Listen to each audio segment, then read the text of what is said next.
जय श्रीमन्नारायण, जय जय श्रीमन्नारायण। श्रीमते रामानुजाय नमः।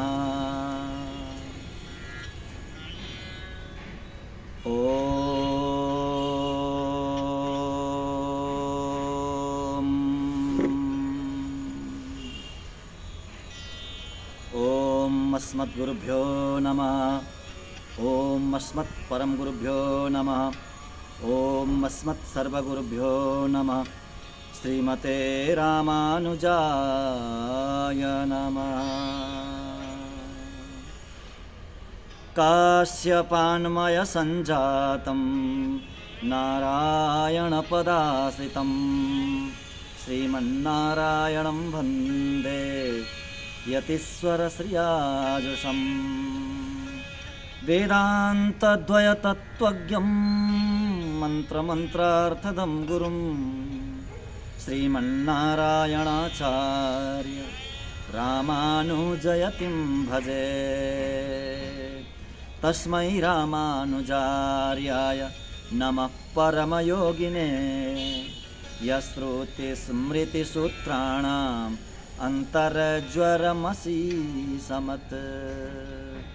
वृन्दावनान्तर्गतं बलिनोऽनुजातं नीलर्षभावपशुमध्यगतं दिदृक्षो।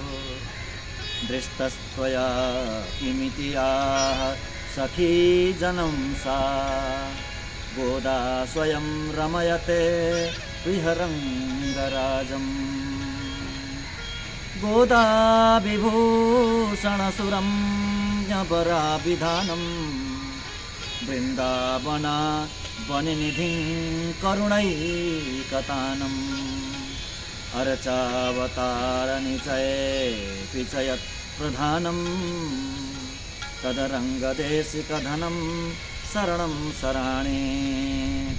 तदरङ्गदेशिकधनं शरणं शराणि।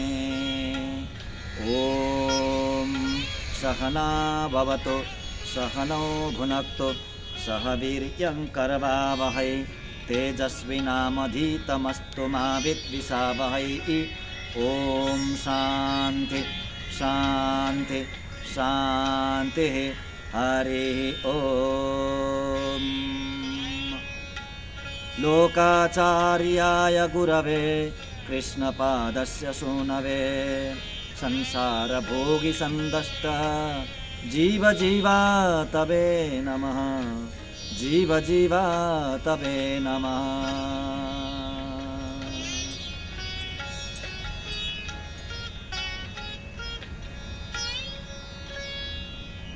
अखिल हेय प्रत्यनीक कल्याणैकतान श्वेतर समस्त वस्तु विलक्षण ज्ञानंदैक स्वरूप असंख्य कल्याण गुणगणौग महारणव सत्य काम सत्य संकल्प जगदाधार सर्वाधार ममाधार सृष्टि स्थिति प्रलयकर्ता भक्तवांछा कल्पतरु शरणागत वत्सल भक्तवत्सल परब्रह्म परमात्मा श्री लक्ष्मी वेंकटेश का असीम अनुकंपाले हामी भगवान का अत्यंत रहस्यमय चर्चा गर्दैछौँ। अर्थपञ्चक समस्त वेदान्तको सार, त्यसको बारेमा हामी यथाधि यथामति प्रभुका सङ्कल्पले हामीले श्रवण गर्दैछौँ। र आज हामी यो अर्थपञ्चकको अन्तिम भागमा हामी उपस्थित भएका छौँ। 5वटा विषय हामीले सम्यक रूपले श्रवण गर्दै आयौँ। स्वस्वरूपको ज्ञान, परस्वरूपको ज्ञान, स्वस्वरूप आत्माको ज्ञान, परस्वरूप परमात्माको ज्ञान, पुरुषार्थ स्वरूपको ज्ञान, उपाय स्वरूपको ज्ञान अनि विरोधी स्वरूपको ज्ञान। यी 5वटा विषय यति जानिसकेपछि जान्नलाई बाँकी कुनै केही पनि रहँदैन। यति 5वटा विषय राम्ररी श्रवण गर्दै जाने। एकपल्ट मात्रै श्रवण गरेर हुन्न। एकपल्ट श्रवण गरिसकेपछि केही बोध हुन्छ र त्यसलाई बार बार बार बार त्यसलाई अनुसन्धान गर्दै जाने, त्यसलाई दोहोऱ्याउँदै जाने। शास्त्रको के आज्ञा छ भने बहुधा श्रोतव्यम बहुभ्य श्रोतव्यम भनेको छ। बहुधा श्रोतव्यम भनेको धेरै सुन्नु, धेरै धेरै। बहुभ्य श्रोतव्यम भनेको धेरैजनाबाट सुन्नु। एकजनाबाट मात्रै होइन, धेरैजनाबाट सुन्ने र धेरै सुन्ने। अनि पहिला श्रोतव्यम भनेको छ शास्त्रले। श्रोतव्यम सुन्ने, श्रोतव्यम मन्तव्यम निधिध्यासितव्यम, यसरी शास्त्रले आज्ञा गरेको छ। तीनटा कुरालाई, पहिला श्रोतव्यम, सुन्ने, सुनेर मन्तव्यम, त्यसलाई मनन गर्ने। सुनेर मात्रै हुँदैन, सुनेको कुरालाई मनन गर्नुपर्छ, चिन्तन गर्नुपर्छ। मैले के सुने, त्यसको अर्थ के हो, बार बार सुन्दै जाने, त्यसको अर्थलाई बार बार सुन्दै जाने मन्तव्यम।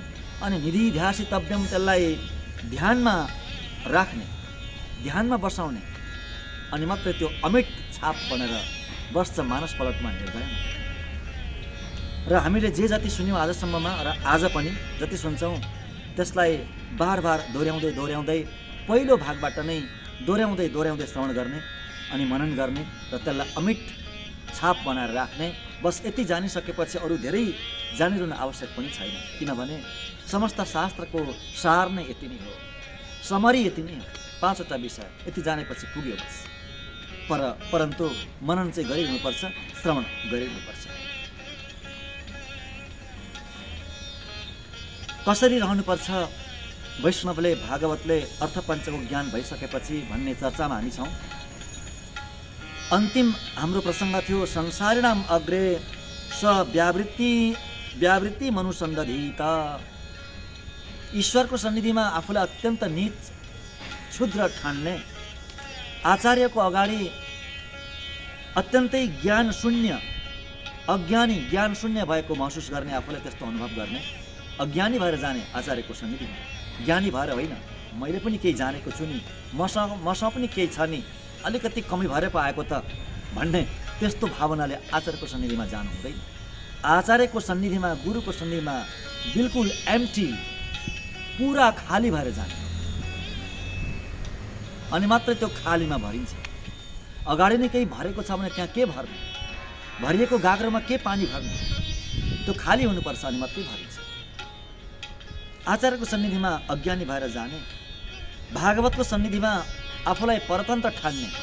परतन्त्र भनेको यी भागवतको म दास हुँ भनेर आफूलाई सम्झिने। अनि संसारीको अगाडि स्वव्यावृत्ति मनुसन्दधीत। व्यावृत्ति भनेको अलग, विलक्षण भन्ने अर्थ हुन्छ, भिन्न विलक्षण। यी संसारीहरूभन्दा म विलक्षण छु। विलक्षण भन्नाले आफू ठुलो हुने भन्ने होइन, म ठुलो छु यिनीहरूभन्दा, धेरै जान्ने छु भन्ने भाव पनि होइन। म भगवानको भक्त हुँ, म भगवानको शरणागत हुँ भन्ने होइन। विलक्षण भनेको भगवानले, ईश्वरले मलाई संसार कोटिबाट अलि भिन्न राखिदिनु भयो, अध्यात्मको लाइनमा राखिदिनु भयो, प्रभुको मार्गमा राखिदिनु भयो भनेर गदगद हुने, भित्रबाट धन्य धन्य धन्य धन्य मान्ने, आफूलाई भगवानप्रति विलक्षण सम्झिने संसारीहरूभन्दा म भिन्नै हुँ, अलग नै हुँ, मेरो मार्ग अलग छ है, मेरो विलक्षण मेरो मार्ग छ भन्ने सम्झिने।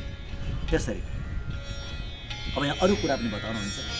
प्राप्य त्वरा, अर्को हाम्रो 49औं चौडिका यति नै हो, जम्मा 49, 4 र 9, 49 सूत्र 49वटा चौडिकामा बनाउनु भयो लीलोकाचार्य स्वामीजीले। अब 49औं अन्तिम चौडिकामा के बताउनुहुन्छ? प्राप्य त्वरा प्रापकेध्यवसाय विरोधिनी भयम इतर विषय स्वरुचि स्वदेहे अरुचि स्वरूप ज्ञानम स्वरक्षणे अशक्ति आर्तिश्च उद्देश्य विषय गौरवम उपकार विषय कृतज्ञता उत्तारक विषय प्रतिपत्तिर्यथा अनुवर्तेरन् तथा ज्ञानानुष्ठानाभ्याम युक्तो वर्तेत एवं भूत ईश्वरस्य दिव्यमहिषिभ्यो नित्यमुक्तेभ्यश्चात्यन्ताभिमतो भवेत्। हेर्नु के बताउनुहुन्छ? प्राप्य त्वरा। प्राप्य भनेको भगवान, पाउनु पर्ने वस्तु, पाउनु पर्ने तत्त्व ईश्वर। प्राप्य, आफू प्रापक, ईश्वर प्राप्य। प्राप्य प्रति त्वरा भनेको ईश्वर प्रति, भगवान प्रति त्वरा, छटपटी हुनु पर्यो, हतार हुनु पर्यो। कतिखेर म ईश्वरलाई पाउँला, कतिखेर म प्रभुलाई पाउँला, कतिखेर प्रभुको सन्निधिमा जाउँला, कतिखेर प्रभुको काखमा बस्न पाउँला त्यो वैकुण्ठमा गएर भन्ने त्यो त्वरा, त्यो छटपटाहट भित्रबाट त्यस्तो होस्, त्यस्तो भएर बस्ने, त्यस्तो छटपटीले युक्त भएर बस्ने, है। प्राप्य त्वरा प्रापके प्राप्यके प्रापके अध्यवसाय। आहा, प्रापक भनेको उपाय, प्रापक भनेको उपाय, प्रापके उपायमा, साधनमा, अध्यवसाय भनेको दृढ बुद्धि, निर्णयात्मिका बुद्धि, निश्चयात्मिका बुद्धि। गीतामा पनि भगवानले बताउनु भएको छ। व्यवसायत्मिका बुद्धि भनेर बताउनु भएको छ। त्यो भनेको निर्णयात्मिका बुद्धि हो, निर्णय गर्नुपर्ने बुद्धिले दृढ निश्चित गरेर उपायमा निश्चित गरेर बस्ने। उपायमा भनेको शरणागतिमा, श्रेष्ठ उपाय शरणागति प्रपत्ति आचार्य अभिमानमा अत्यन्त अध्यावसाय भएर बस्ने, त्यो बुद्धिलाई त्यस्तो बनाउने, दृढ निर्णयात्मिका बुद्धि बनाउने। विरोधिनी भयम, विरोधिनी भयम, विरोधिनी भनेको विरोधी स्वरूप जुन छ नि, अस्ति हामीले श्रवण गऱ्यौँ। विरोधी स्वरूप, स्वस्वरूप विरोधी, परस्वरूप विरोधी, प्राप्ति विरोधी, अनि उपाय विरोधी, पुरुषार्थ विरोधी, प्राप्ति विरोधी, 5वटा विरोधी हुन्छन्। यी विरोधी स्वरूपप्रति अत्यन्त भयभीत हुने, यी विरोधीहरूबाट धेरै टाढा रहने, भित्रबाट, भित्र अन्तर्यामी अन्तरात्माबाट टाढा बस्ने। विरोधिनी भयम। इतर विषयसु अरुचि। इतर विषय भनेको भगवानदेखि अतिरिक्त अरू विषय, ईश्वरदेखि अन्य विषय, अरू विषय, भगवत र भागवतदेखि, भगवत भागवत आचार्यदेखि अरू भिन्न विषयमा नितान्त अरुचि, अत्यन्त वैराग्य, संसारप्रति, भोग विलासप्रति, भोगका साधनप्रति अत्यन्त अरुचि हुनु पर्यो। रुचि नराख्ने त्यस्ता चिजहरूमा, आसक्ति नराख्ने। स्वदेहे अरुचि, आफ्नो देहमा पनि अरुचि, आफ्नो देहमा पनि अत्यन्त निर्लिप्त नहुने, यो देहलाई अनावश्यक सुखमा नराख्ने, नचाहिँदो सुखमा, संसारका भोगका साधनहरूले यो शरीरलाई नपोस्ने, अनावश्यक रूपमा नपोस्ने, केवल देह धारणको लागि, संसारमा रहन्जेल बाँच्नको लागि आवश्यक, अति आवश्यक वस्तुहरूको उपभोग गर्ने, त्यो पनि प्रभुको प्रसाद सम्झेर, ईश्वरको प्रसाद सम्झेर तिनीहरूको उपभोग गर्ने। अन्न वस्त्र आदिको भोग विलासका सामानहरू प्रयोग गरेर देहलाई नपोस्ने, देहलाई अनावश्यक सुखमा नझोक्ने, होइन। स्वदेह अरुचि, देहमा रुचि नराख्ने। यस्तो शरीर अब नमिलोस्, प्रारब्धले मिलिगयो, अब अगाडि यस्तो शरीर हे प्रभु नमिलोस् भनेर देहमा अरुचि राख्ने। स्वरूप ज्ञानम, स्वरूप ज्ञान, आफ्नो स्वरूप कस्तो हो, नितान्त भगवानको भागवतको परतन्त्र, भगवानको दास हो यो, आकार त्रय सम्पन्न हो यो, आकार त्रय सम्पन्न। त्यस्तो स्वरूपको अनुसन्धान गरिरहने, त्यस्तो स्वरूपको अनुसन्धान गरिरहने। स्वरूप ज्ञान। स्वरक्षणे अशक्ति, स्वरक्षणे अशक्ति, स्वरक्षणे अशक्ति भनेको आफ्नो रक्षामा अशक्ति भनेको आफ्नो रक्षा गर्न म आफू सक्दिनँ भन्ने भावना जहिले राखी छोड्नु है। म आफै आफ्नो रक्षा गर्न सक्दिनँ, ममा आफ्नो रक्षा गर्ने शक्ति मसँग छैन, मसँग त्यस्तो शक्ति छैन भन्ने भावना आफूले राख्नु। रक्षा गर्ने त केवल प्रभु हुनुहुन्छ, ईश्वर हुनुहुन्छ। ईश्वरले आत्माको रक्षा गर्ने हो, किनभने यो आत्मा ईश्वरको वस्तु हो। म आफू आफ्नो होइन, यो आत्मा मेरो होइन, आफू नै आफू होइन भने आफ्ना विषय आफ्नो कसरी हुन सक्छ। म आफू नै आफूको होइन भने मेरो घर आफ्नो होइन, मेरो गाडी आफ्नो होइन, मेरो आफन्तहरू आफ्ना होइनन्, किनभने म आफू नै आफ्नो होइन। यो आत्मा कसको हो? ईश्वरको सम्पत्ति हो। हामीले योभन्दा अगाडिको कालक्षेपमा धेरैपल्ट श्रवण गरिसकेका छौँ है।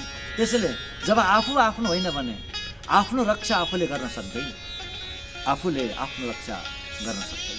यदि त्यस्तो भावना आउँछ भने त्यो दोष बताएको छ, त्यो आत्मामा लाग्ने त्यो एउटा रोग बताएको छ। क्या इति बाधा भन्छन्, जसलाई 6वटा बाधा हुन्छन्, ती इति बाधाहरू र त्यो एउटा बाधा हो। स्वरक्षणे स्वान्वय भनेको छ। स्वरक्षणे स्वान्वय, स्वरक्षणे स्व अन्वय, आफ्नो रक्षा गर्न आफूले खटाउनु, आफ्नो रक्षा गर्न आफूले सकिँदैन, ईश्वरले गर्नुहुन्छ रक्षा। त्यसैले स्वरक्षणे अशक्ति यस्तो ठान्नु। आर्तिश्च, अनि आरती भएर बस्नु, एकदम आरती भनेको अस्ति हामीले श्रवण गऱ्यौँ नि, आर्त भएर बस्नु, आरती आओस् आफूमा, दुखी शोकाकुल बनेर बस्ने। कस्तो शोकाकुल? के को लागि शोकाकुल? ईश्वरको लागि, ईश्वर प्राप्तिको लागि, प्रभुको विरहमा शोकाकुल भएर बस्ने, प्रभुको विरहमा दुखी भएर बस्ने। हे प्रभु, कहिलेसम्म यो वियोग सहेर बस्नु मैले? हे प्रभु, मलाई कहिले बोलाउने, मलाई कहिले लिन आउने? प्रभु, मलाई बोलाउने समय अझै छोटिएको छैन, अझै सानो भएको छैन। संसारका यी विषयवस्तुहरूलाई देखाएर अझै मलाई लोभ्याउनुहुन्छ प्रभु, अझै नाश गर्न चाहनुहुन्छ प्रभु मलाई। हे प्रभु, म यो संसारमा यी संसारीहरूसँग म अब बस्न सक्दिनँ। असह्य पीडा हुन्छ मलाई, दाह हुन्छ। यस्तो भावनाले प्रभुसँग विलाप गर्दै गर्दै रहने। उद्देश्य विषय गौरवम, उद्देश्य विषय गौरवम, उद्देश्यमा गौरव राख्ने। उद्देश्य भनेको ईश्वर भगवान, लक्ष्य भनेको ईश्वर हो, भगवान हुनुहुन्छ लक्ष्य। प्रत्येक मनुष्यको लक्ष्य भनेको ईश्वर नै हो। डाक्टर बन्ने, पाइलट बन्ने, इन्जिनियर बन्ने, त्यो लक्ष्य यो संसारको लागि हो, त्यो केही क्षणको लागि रहन्छ, फेरि रहँदैन। वास्तविक लक्ष्य भनेको ईश्वर। आत्मा भनेको एउटा तीर हो, बुझिबक्छ नि? आत्मा तीर हो, बाण। यो शरीर एउटा, यो शरीर चाहिँ धनुष हो, मानिनौ धनुष। आत्मा त धनुषमा लागेको बाण हो, अनि परमात्मा लक्ष्य हुनुहुन्छ, ईश्वर लक्ष्य हुनुहुन्छ। आत्मा रूपी तीरले परमात्मा रूपी लक्ष्यलाई भेद्ने हो, त्यो लक्ष्य हुनुपर्छ।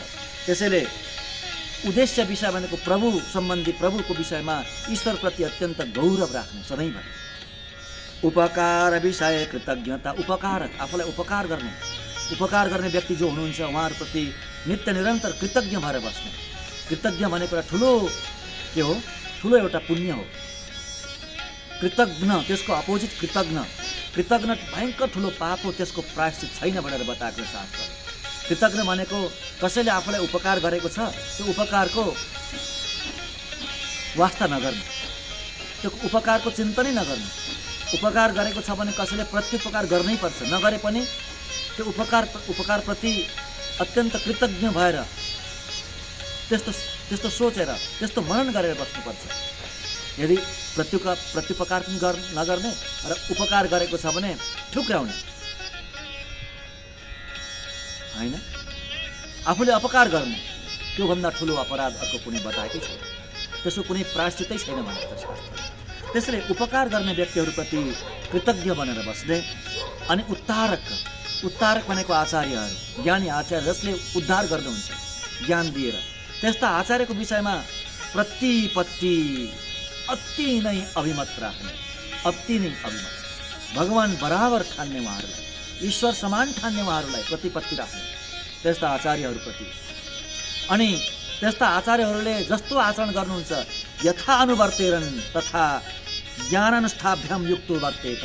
त्यस्ता ज्ञानी आचार्यहरू, आफूलाई उपकार गर्ने र उद्धार गर्ने त्यस्ता आचार्यहरूले जे जस्तो अनुष्ठान गरेर बस्नुहुन्छ, जस्तो दिनचर्या गरेर दिन बिताउनुहुन्छ, त्यही अनुवर्तन गर्ने, त्यसैलाई लिने, त्यसैको अनुशीलन गर्ने होइन।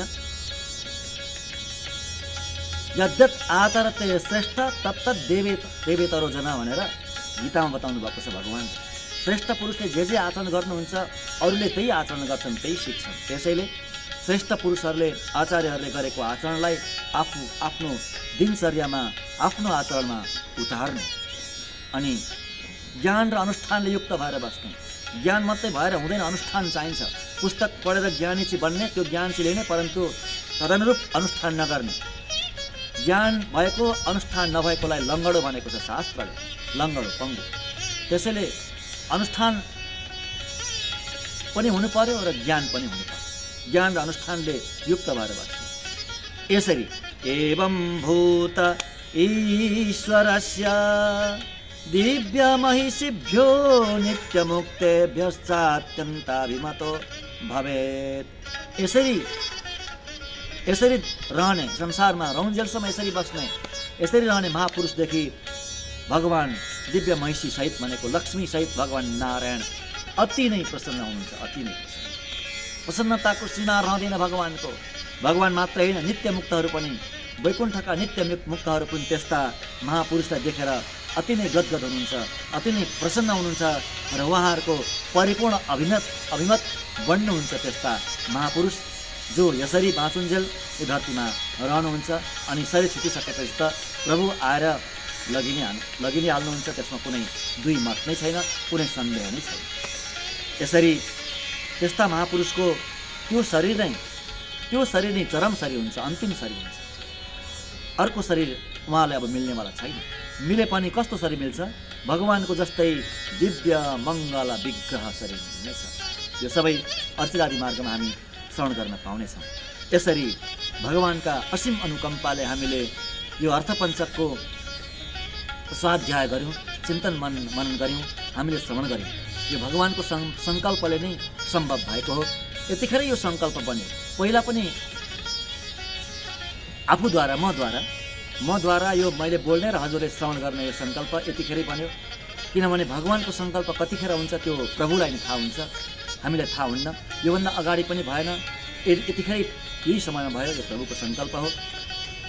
यसरी हामीले श्रवण गऱ्यौँ। यथाधि यथामति यो अर्चित आदि मार्ग अत्यन्तै विलक्षण विषय हो।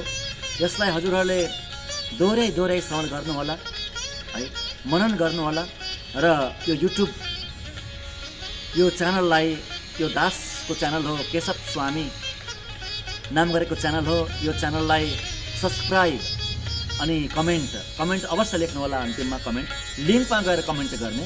फेसबुकमा पनि सेयर गरेको हुन्छ अनि मेसेन्जरमा पनि हुन्छ। मेसेन्जरमा लाइक होइन, फेसबुकमा भन्दा पनि लिङ्कमै गएर युट्युब नै खोलेर त्यहाँ सब्सक्राइब अनि कमेन्ट अनि सेयर अनि लाइक सबै त्यहाँ नै गएर गरिदिनु होला। यो भगवानको सेवा हुनेछ, आचार्यको भागवतहरूको नै सेवा हुनेछ।